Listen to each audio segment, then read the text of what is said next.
Mon frère et ma sœur, oui, Dieu a créé l'homme pour la vie. Cette vie menacée depuis l'intervention du péché dans l'histoire de l'homme est sauvée par le Fils de Dieu qui se fait pain de vie.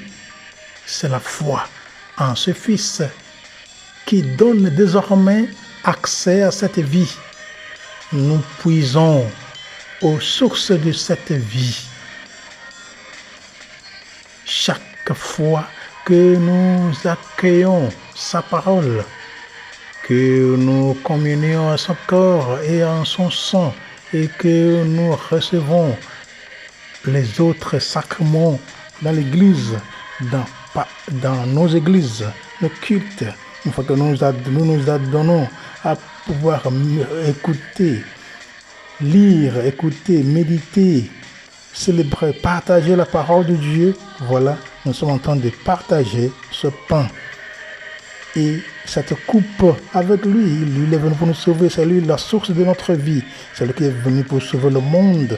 Nous sommes appelés à pouvoir entrer en cette discussion. Entrons. Bonjour, shalom. Voilà, nous sommes là pour pouvoir continuer avec nos réflexions sur cette relation qui existe entre Dieu le Père et nous.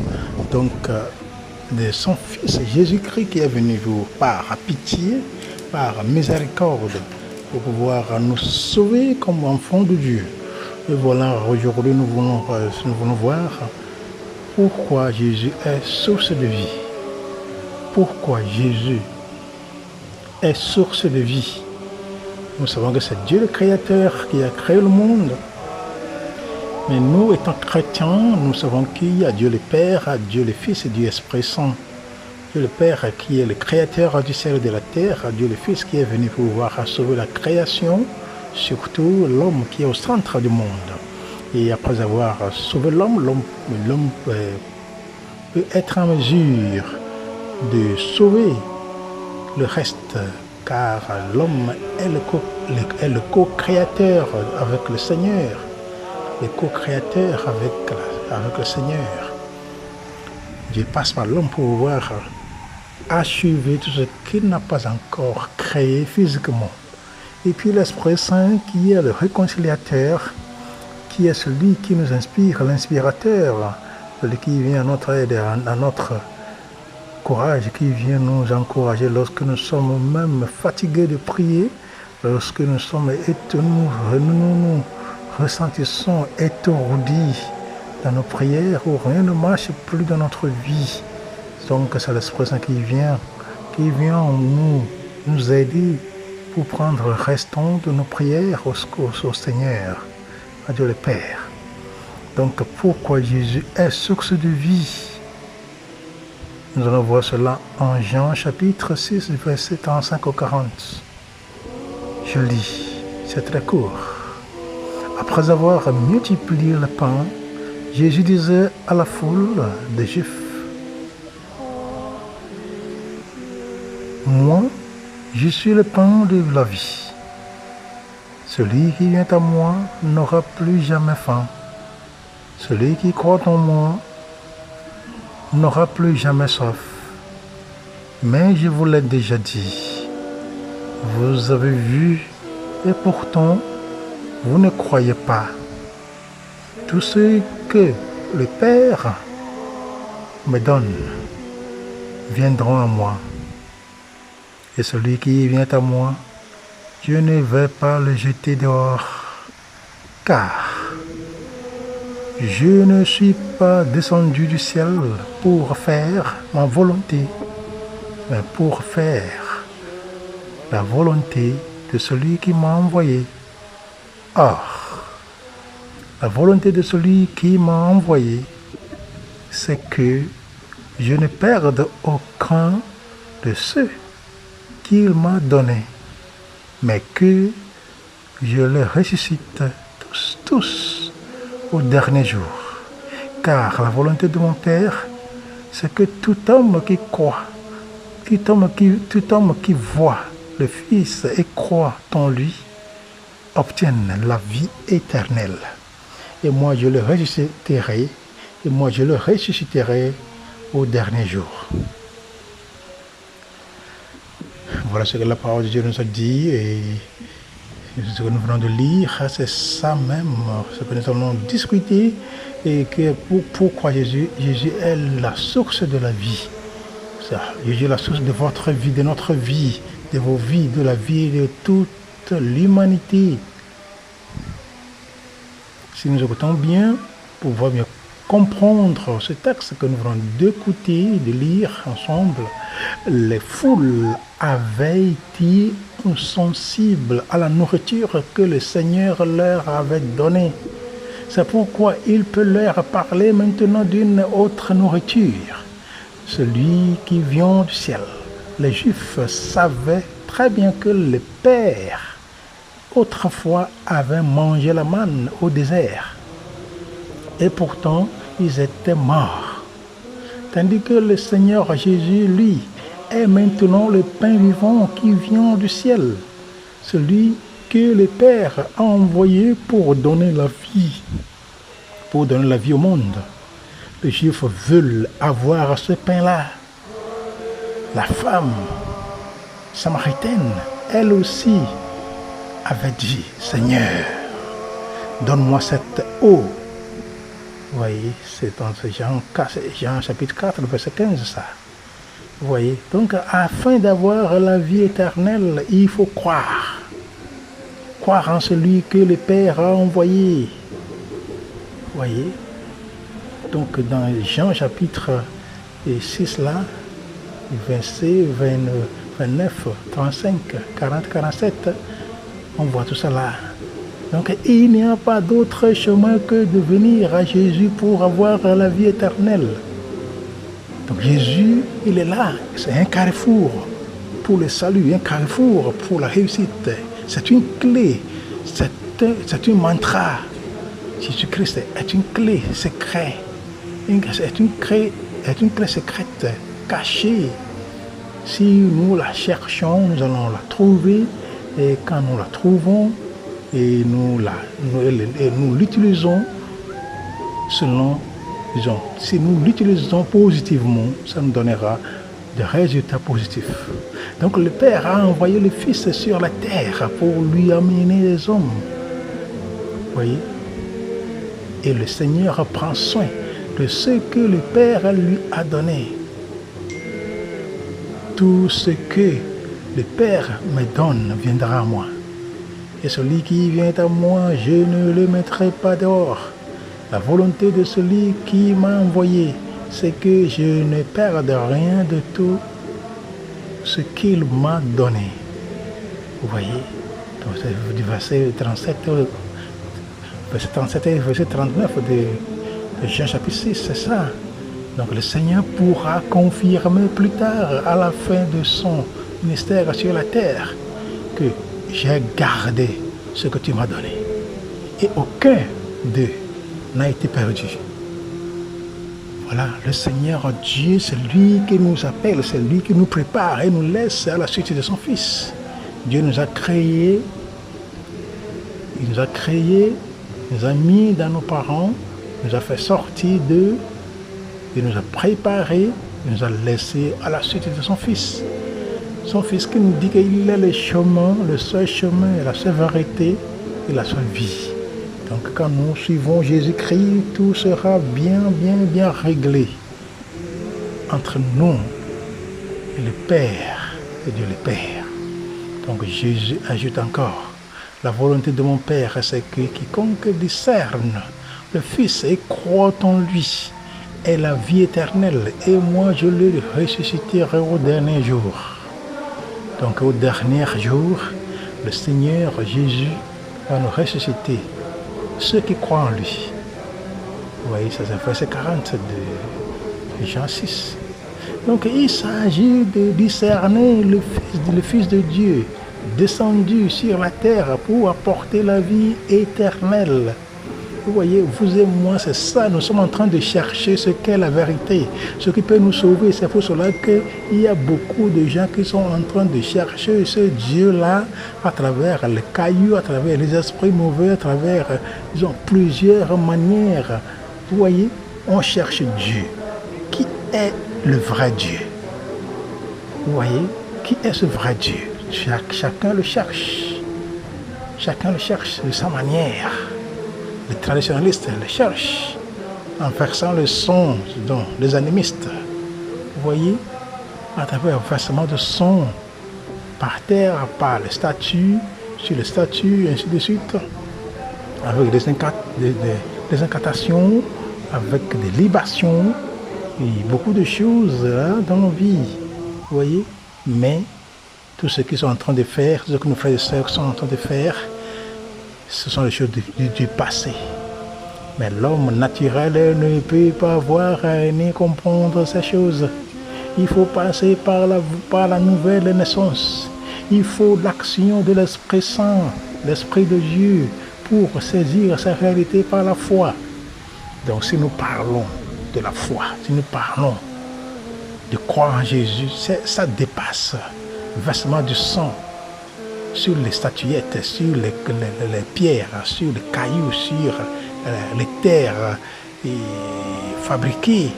Vous voyez, parce que quand nous parlons de Jésus, Jésus n'a pas besoin de toutes ces choses-là. Il n'a guère besoin de ces choses-là. Ça, c'est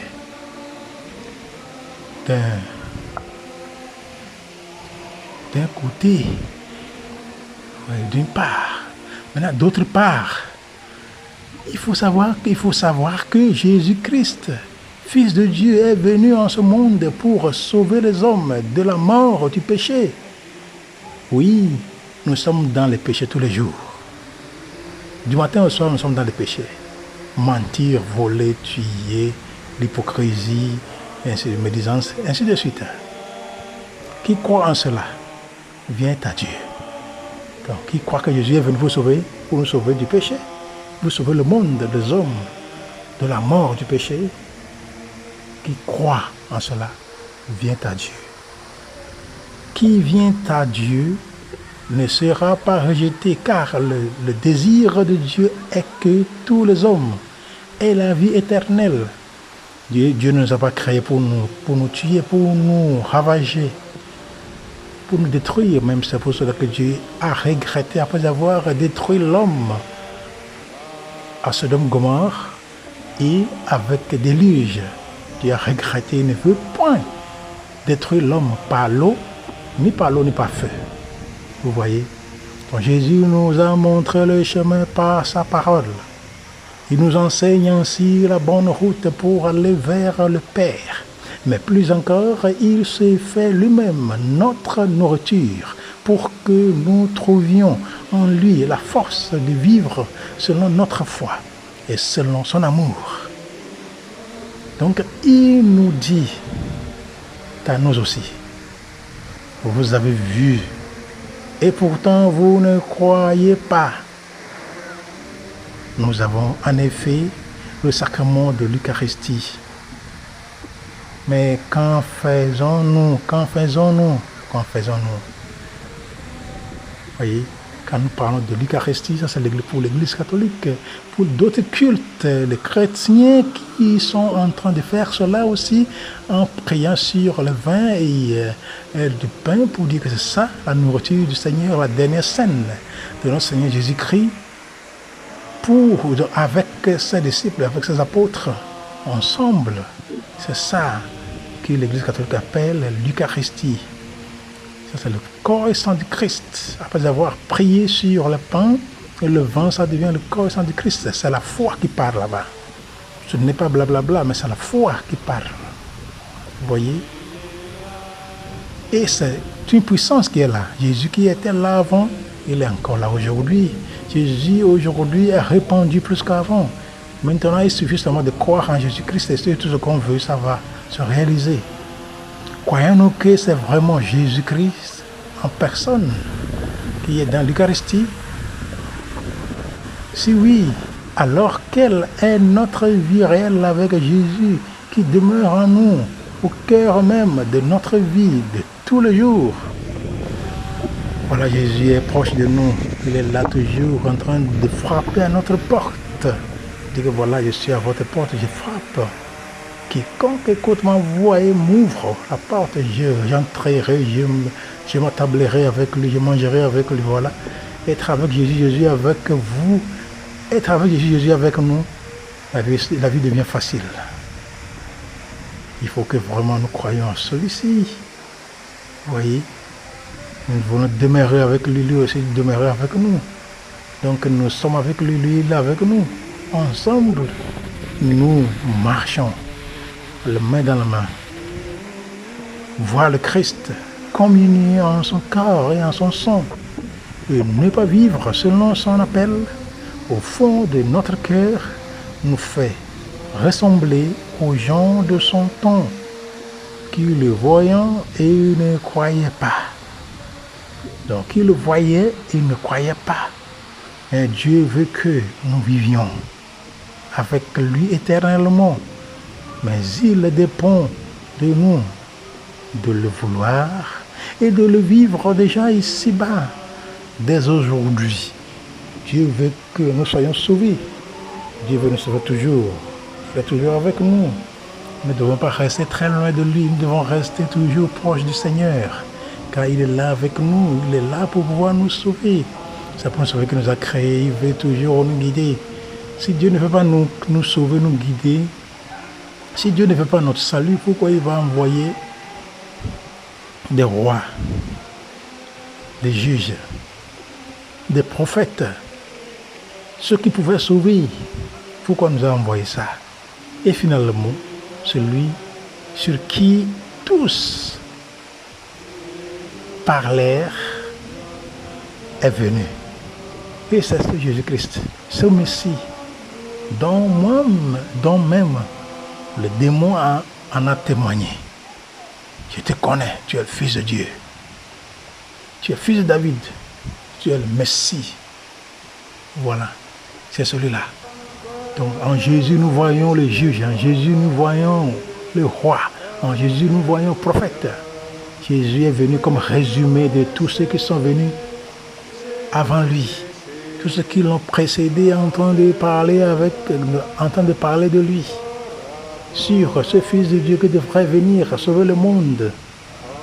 Ce Fils qui devrait venir dans ce monde pour pouvoir délivrer le monde, pour pouvoir transformer ce monde, purifier, sanctifier ce monde, pour pouvoir venir guérir ce monde de ses blessures, pour pouvoir protéger ce monde, pour pouvoir restaurer ce monde, pour pouvoir réparer ce monde, pour pouvoir ouvrir les yeux, les oreilles et le cœur spirituel de ce monde, pour pouvoir donner l'intelligence spirituelle à ce monde, pour pouvoir donner des blocages à tout niveau, des blocages professionnels, financiers, maternels, matrimonial, les esprits mauvais, des chances de bonheur, des blocages sanitaires, des arbres généalogiques, et ainsi de suite, tout type de déblocage. Voilà celui qui est venu, qui est la clé pour pouvoir sauver ce monde. C'est pour cela qu'il est descendu, justement, de croire en lui. C'est lui qui est la source de vie de tout homme qui croit en lui. Donc si vous vous mettez d'accord que Jésus est la source de votre vie, donc il suffit seulement de croire en lui. Croire en lui, tout sera en règle. Tout sera en règle. Mais sans vouloir croire en lui, voilà, nous sommes déjà jugés, nous sommes déjà condamnés pour devenir autre chose. Pas créature de Dieu, parce que Dieu veut que nous soyons sauvés. S'il ne voulait pas notre salut, il n'aurait pas nous envoyé les sauveurs, ceux qui ont précédé Jésus-Christ et enfin Jésus lui-même. Voilà, il nous a donné cadeau, ce cadeau. Oui, ce cadeau bien fait qui est Jésus-Christ que Dieu a donné, qui aime donner de bons cadeaux. Ce cadeau vient de Dieu le Père. Ce cadeau, c'est Jésus. Jésus qui est venu comme médicament, des médicaments pour tous nos maux, qui est l'injection sur des injections qui dépassent toutes les injections du monde. Les docteurs des docteurs. Il dépasse tout docteur dans le monde. Là où les médecins disent que c'est fini, c'est là que Jésus commence. Il commence pour pouvoir nous traiter de là. Là où la capacité, ou bien là où les capacités humaines s'achève, c'est par là que commence l'œuvre de Dieu. Pouvons nous démontrer que lui, il est le créateur et n'est pas créature. Parce que nous avons épuisé toutes nos forces, toutes nos capacités. Et pour nous, c'est fini. Il n'y a plus d'espoir et d'espérance. Mais lui, le Seigneur, sait que ce n'est pas la fin. Donc Dieu a tant aimé le monde qu'il a donné son Fils unique. Que quiconque croit en lui ne se périsse pas, mais ait la vie éternelle. Voilà. Il suffit seulement d'avoir la foi en Jésus-Christ, qui est ce pain vivant descendu du ciel. C'est Jésus qui est venu. Ce pain que nous devons manger en tout temps. Lorsque nous lisons la parole de Dieu, lorsque nous la méditons, lorsque nous l'écoutons, lorsque nous la célébrons, lorsque nous la partageons,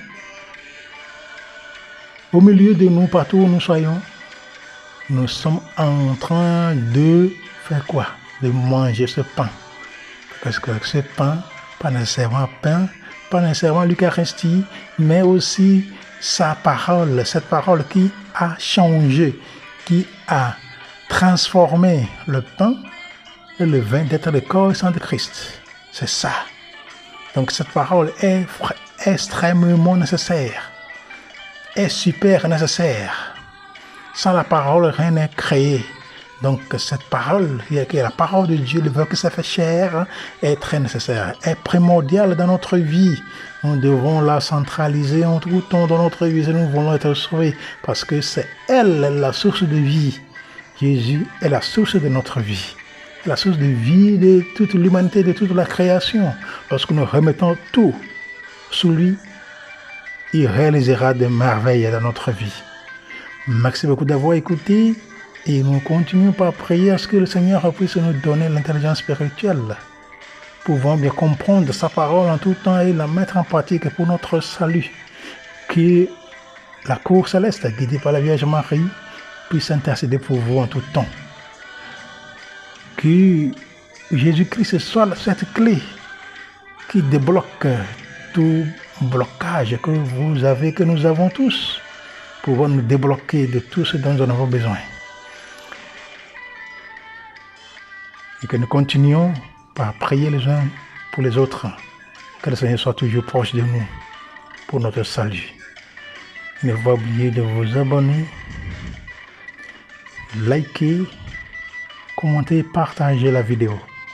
Merci beaucoup. Que vous soyez bénis avec vos familles. Shalom, shalom, shalom.